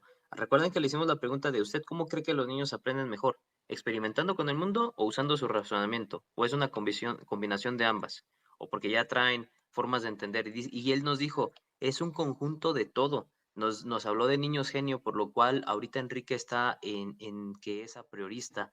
Pero también, como bien dijiste en esta cita, es importante no solamente la idea del objeto, sino también la experimentación de aquel. Por eso, en el intelectualismo, una vez más, yo creo que para mí es una reconciliación entre el racionalismo y el a priori. Sí, yo también considero que es intelectualista por las citas que acabamos de mencionar. Sí, yo también ¿Quién está de considero eso. acuerdo? ¿Por qué? Laura, Bueno, yo quiero Jessica, añadir Yanit, que ¿sí?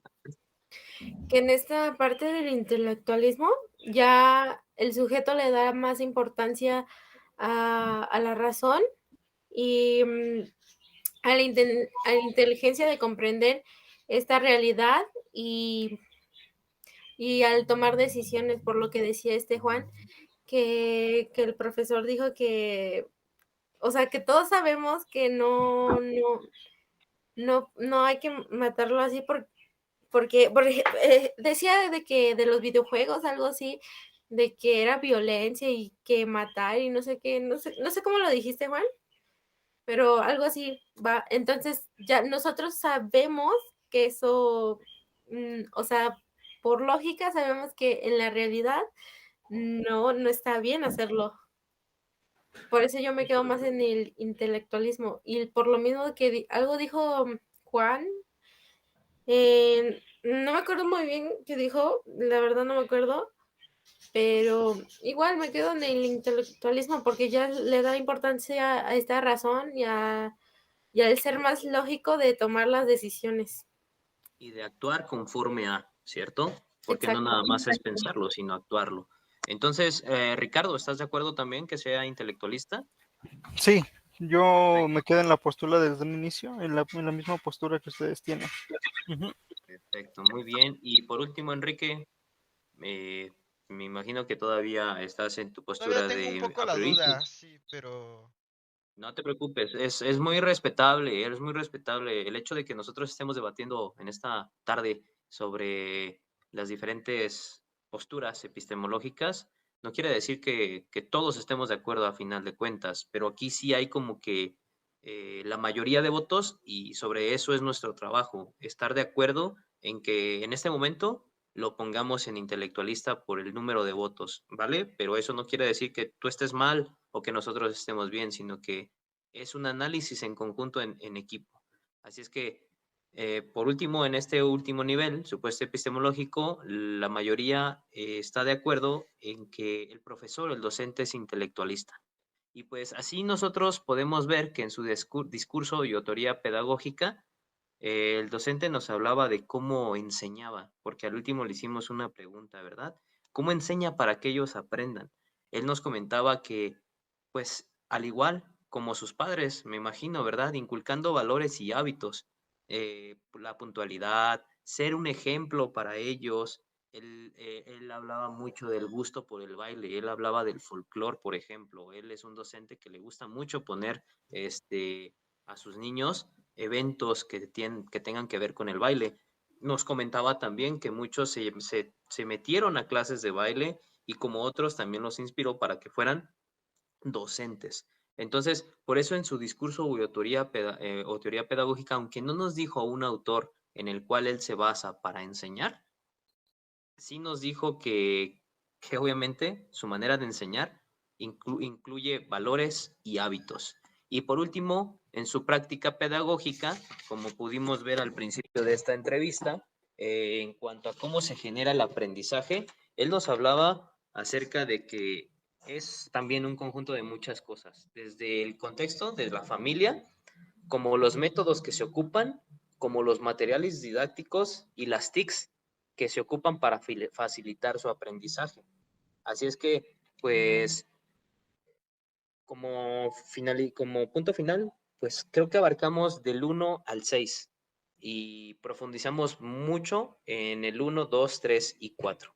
Así es que como resumen, en el nivel 1 quedamos que el docente es relativista, en el nivel 2, preontológico, quedamos que es subjetivista, en el nivel 3 dijimos que es más fenomenalista y por último, en el nivel epistemológico cuarto, quedamos de acuerdo la mayoría en que es intelectualista.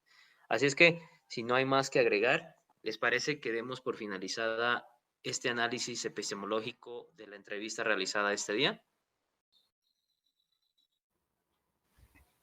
Sí, creo que todos los puntos ya se tocaron y pues siento que ya es Yo sí esta parte del quisiera análisis. tocar la pregunta final que le hice al profesor. ¿Ustedes qué piensan de la respuesta que nos dio? Que sí, que por ejemplo tú le preguntaste qué era más importante, el contenido o el sujeto para adquirir conocimiento. Y él Claro, mencionaba que su base era el contenido, pero que dice que a la vez, pues obviamente tomaba en cuenta el sujeto, porque a partir de esta adaptación curricular se adaptaba al sujeto. Entonces pienso que, pues sí, es muy subjetivista este docente y no es nada dogmático y creo que eso es algo muy valioso en un docente, no claro. ser como que muy tajante. Bueno, eso es una perspectiva mía, ¿verdad? Eso ya es muy aparte de todo este análisis, pero creo que está muy bien, es Creo que es un buen docente, creo que se esfuerza, se esmera por lo que hace, por lo que pudimos escuchar en las respuestas a sus preguntas.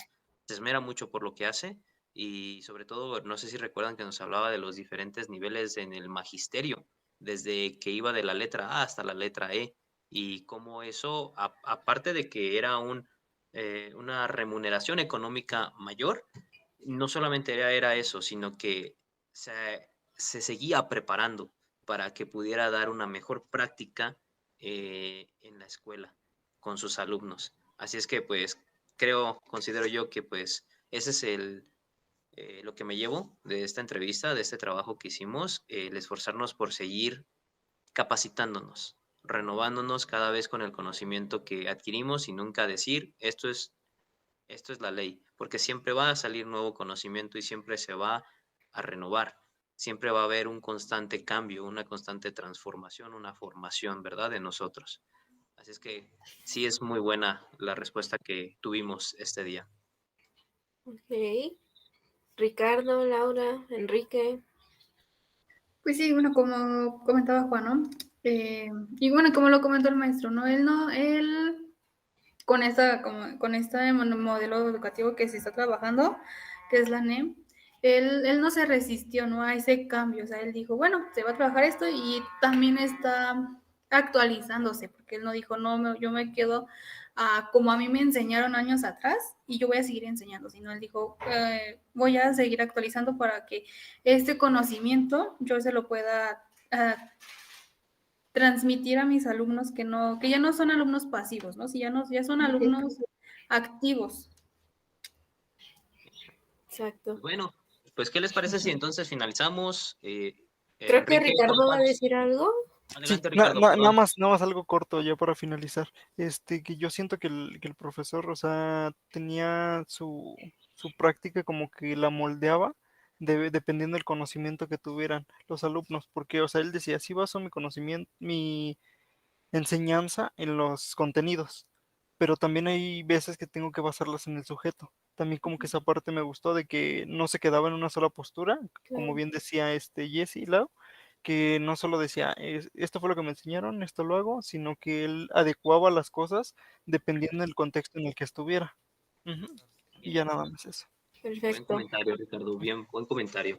Pues Enrique, ya nada más para finalizar, entonces subes los videos a YouTube, los descarga Ricardo y los acomoda, los recorta, los edita Ricardo para que pueda estar lista nuestra tarea. Y en cuanto esté lista, Ricardo, ojalá que sea entre hoy y mañana, tú nos avisas para poder subirla y Sí, ya nos quitemos ese peso de encima todos. ¿Te parece bien?